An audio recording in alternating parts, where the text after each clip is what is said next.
الحمد للہ وکفا وسلام علی عبادہ الذین اصطفی اما بعد۔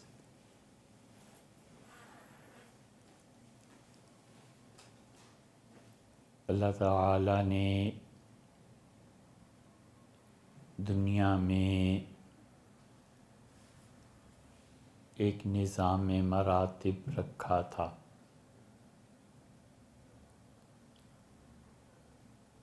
اور اللہ تعالی نے انسانوں کو یہ تلقین فرمائی تھی کہ رتبے کا اصل معیار دین ہے۔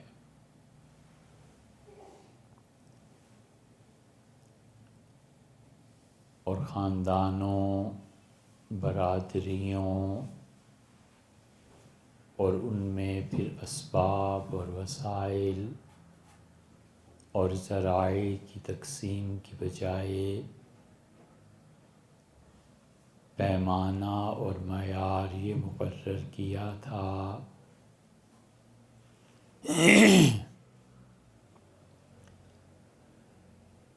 کہ سب سے اعلیٰ اور برتر انسان وہ ہے جو متقی اور پرہیزگار ہے۔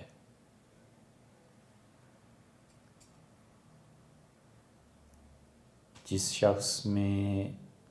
تقوی اور پرہیزگاری نہیں ہے وہ آدمی کم درجے کا ہے، اور جس میں اللہ کا خوف اور عدل ہے وہ آدمی معاشرے میں سب سے اونچے مقام پر ہے۔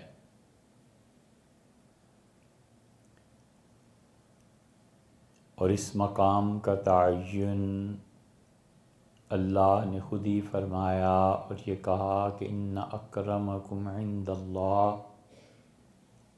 اور تم میں سب سے زیادہ عزت اور احترام اس شخص کا ہے اتقاکم، جو تم میں سب سے بڑھیا اور بہتر تقوی میں ہے۔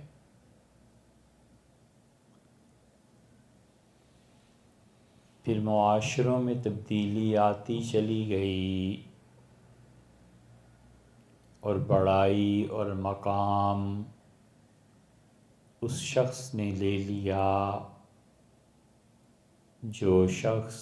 مال میں اور دنیا میں بہتر ہے۔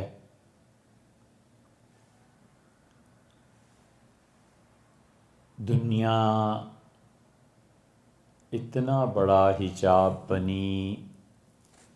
کہ اس نے مراتب کو بدل دیا،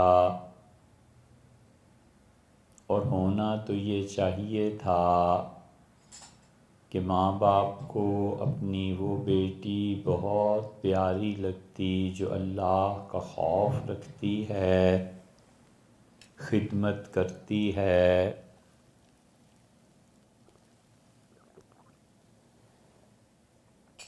اور تقوی اختیار کرتی ہے، جس کی دعائیں معاشرہ تو ایک طرف لیکن اس کے ذات اور اس کے خاندان کے حالات کو بدل دیتے ہیں۔ وہ اللہ کی سچی بندی خدا کے خوف سے